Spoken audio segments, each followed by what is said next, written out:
नमस्कार दोस्तों, आप सभी का द हिस्ट्री यूट्यूब चैनल में हार्दिक स्वागत है और मैं हूं विकास टेकरे। आज हम आपके लिए एक बेहद महत्वपूर्ण चीज़ लेकर आए हैं और यह है व्यष्टि और समष्टि अर्थशास्त्र में अंतर।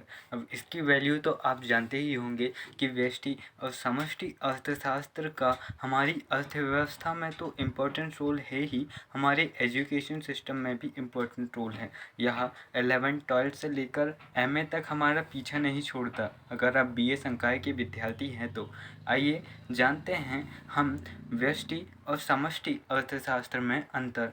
दोस्तों, वीडियो के अंत शुरुआत में इतना कहना चाहूँगा कि एक लाइन सदैव याद रखिएगा, first impression is last impression. आपका पहला प्रभाव ही आपका आखिरी प्रभाव है। इसीलिए कभी भी किसी एग्ज़ाम के आंसर लिखते समय आप एक बात का ध्यान रखें कि पहले उसका थोड़ा परिचय देना ज़रूरी समझें। आइए हम जानते हैं हमारे इस समष्टि अर्थशास्त्र के सेशन को। तो पहले हम थोड़ा इसके बारे में समझते हैं। तो ये है समष्टि अर्थशास्त्र से संबंधित जानकारी। तो इसमें हमें थोड़ा इतना ही बस लेना है जो इसके बारे में है। समष्टि अर्थशास्त्र से क्या आशय है? समष्टि अर्थशास्त्र, जिसे अंग्रेजी में माइक्रो इकोनॉमिक्स कहते हैं। माइक्रो शब्द की उत्पत्ति ग्रीक भाषा के मैक्रोज से हुई, जिसका अर्थ होता है बृहद या बड़ा। मैक्रो शब्द का सर्वप्रथम उपयोग वर्ष 1933 में रागनर रस ने किया था, लेकिन प्रोफेसर केन्स ने अपनी पुस्तक जर्नल थ्योरी, इसका नाम और भी बड़ा है लेकिन इसे शॉर्ट में जर्नल थ्योरी कहते हैं, मैं इसका महत्वपूर्ण विकास के बारे में उन्होंने वर्णन किया। और 1930 की महान मंदी, जिसे तीसा की मंदी भी कहा जाता है, के दौरान समष्टि अर्थशास्त्र ने विश्व को महान मंदी से उबारा था।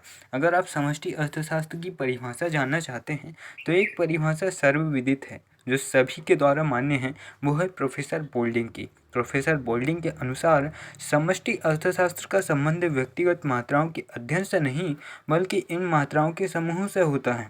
इनका संबंध व्यक्तिगत आय से न होकर राष्ट्रीय आय से होता है, कीमतों से नहीं बल्कि कीमत स्तर से होता है। व्यक्तिगत आय से नहीं बल्कि राष्ट्रीय उत्पादन से होता है। दोस्तों, इतना कहना चाहूँगा कि आप हमारी राइटिंग और शब्दों की लिखावट में न जाएं, आप केवल उस पर जाएं जो ज्ञान हम आपको दे रहे हैं। दोस्तों, आप यहाँ पर देख सकते हैं व्यष्टि और समष्टि अर्थशास्त्र में अंतर। आइए अब हम इसे समझते हैं।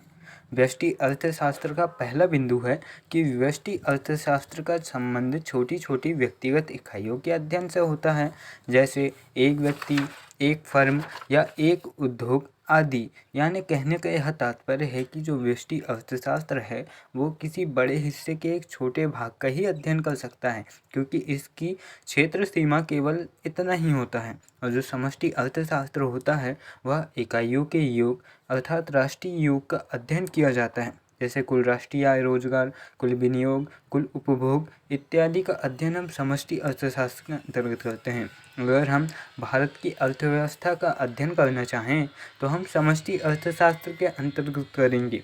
यदि हम अपने शहर की जो अर्थव्यवस्था है उसका अध्ययन करना चाहें तो वो व्यष्टि अर्थशास्त्र कहलाएगा, क्योंकि वह 700 लगभग 650 से ज़्यादा शहरों वाले देश का एकमात्र छोटा सा शहर कहलाएगा, यानी उसका एक भाग। वही दूसरा व्यष्टि अर्थशास्त्र का बिंदु है कि व्यष्टि अर्थशास्त्र संपूर्ण अर्थव्यवस्था के एक अंश का अध्ययन करता है, अर्थात व्यष्टि विश्लेषण या सूक्ष्म विश्लेषण करता है, जैसे कि हमने पहले बताया। वहीं समष्टि अर्थशास्त्र का बिंदु है कि समष्टि अर्थशास्त्र अर्थव्यवस्था का संपूर्ण अध्ययन करता है, अर्थात व्यापक अर्थशास्त्र का समग्र अध्ययन करता है। व्यष्टि अर्थशास्त्र का तीसरा पॉइंट है, व्यष्टि अर्थशास्त्र का मुख्य उद्देश्य कीमत सिद्धांत का विश्लेषण करना है। व्यष्टि अर्थशास्त्र कीमत सिद्धांत का विश्लेषण, किसी वस्तु विशेष की कीमत के उतार चढ़ाव का विश्लेषण हम व्यष्टि अर्थशास्त्र के जरिए कर सकते हैं। लेकिन जो पूरी अर्थव्यवस्था का मुख्य उद्देश्य है राष्ट्रीय आय या रोजगार, इसका अध्ययन हमें करना है तो हम समष्टि अर्थशास्त्र के अंतर्गत कर सकते हैं। जैसे समष्टि अर्थशास्त्र का तीसरा बिंदु है, समष्टि अर्थशास्त्र का मुख्य उद्देश्य राष्ट्रीय आय व रोजगार का विश्लेषण करना है। व्यष्टि वहीं व्यष्टि अर्थशास्त्र का चौथा बिंदु है कि व्यष्टि अर्थशास्त्र में योग को टुकड़ों में तोड़ने की क्रिया का आधार माना जाता है। अब यह छोटे किसी अंश का अध्ययन कर रहा है तो स्वाभाविक है कि यह अगर कोई बड़ा विषय है उसके छोटे बिंदु का अध्ययन करना है तो उसे यह पहले टुकड़ों में तोड़ेगा ताकि यह आसानी से अध्ययन कर सके। वहीं समष्टि अर्थशास्त्र में योग करने की क्रिया को माना जाता है क्योंकि यह संपूर्ण अर्थव्यवस्था या फिर संपूर्ण प्रक्रिया का अध्ययन करता है। अब व्यष्टि अर्थशास्त्र का पांचवा बिंदु है कि व्यष्टि अर्थशास्त्र कीमत निर्धारण हेतु अन्य बातें समान रहती है कि मान्यता को लेकर चलता है। आपको एक बात हमेशा याद रखना चाहिए कि अर्थशास्त्र में किसी भी सिद्धांत या महत्वपूर्ण विषय की अपनी मान्यताएं होती हैं और इन मान्यताओं के लागू होने पर ही इन्हें आसानी से समझा या लागू किया जा सकता है। तो वहीं व्यष्टि अर्थशास्त्र की भी अपनी मान्यता है कि अन्य बातें समान रहनी चाहिए। अब समष्टि अर्थशास्त्र का पांचवा बिंदु है कि समष्टि अर्थशास्त्र मुख्य रूप से सामान्य संतुलन को लेकर चलता है। अब छठवां बिंदु है व्यष्टि अर्थशास्त्र का। इसमें रोजगार, उत्पादन तथा आय के वितरण की अर्थव्यवस्था के विभिन्न क्षेत्रों के बीच परिवर्तनशील माना जाता है। अब इधर का जो है समष्टि अर्थशास्त्र का छठवां विषय, इसमें रोजगार, उत्पादन तथा आय के वितरण को स्थिर माना जाता है। एक में परिवर्तनशील हो रहा है और एक में स्थिर हो रहा है। वही सातवां और अंतिम बिंदु है, यह व्यक्तिगत नीतियों के निर्माण में सहायक है या संपूर्ण समाज या किसी देश की अर्थव्यवस्था के निर्माण में सहायक है। अब आप एक प्रकार से आप कह सकते हैं कि अगर आप मुख्य रूप से इनकी परिभाषा याद कर ले तो आप आसानी से इनके बिंदुओं को लिख सकते हैं। आप और आसानी से समझना चाहते हैं तो ये लीजिए, ये जो हैं ये मुख्य बिंदु हैं। इनसे ही काफ़ी क्वेश्चन बनते हैं ऑब्जेक्टिव टाइप या फिर fill in the column, fill in the blanks या फिर जो सही जोड़ियाँ होती हैं।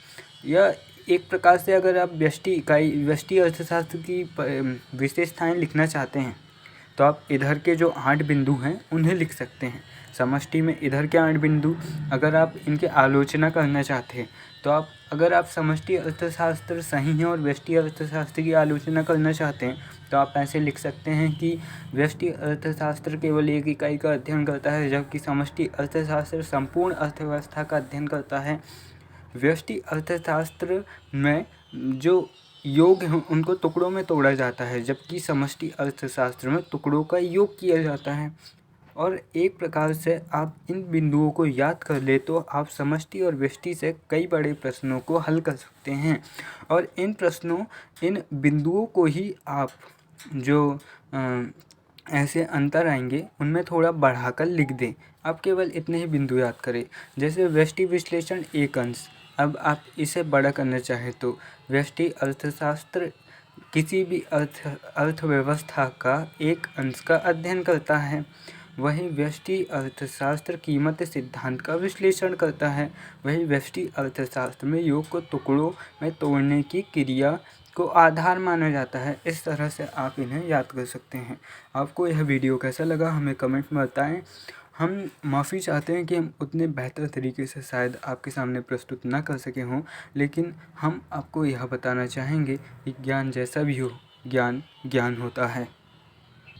आपसे फिर मिलने की उम्मीद करेंगे। वीडियो के अंत में बस इतना ही कहना चाहूँगा कि रोमन कवि मार्कस अनियस सेनेका कहते हैं, आप अपने बारे में क्या सोचते हैं यह ज़्यादा ज़रूरी नहीं है, बजाय इसके कि दूसरे आपके बारे में क्या सोचते हैं।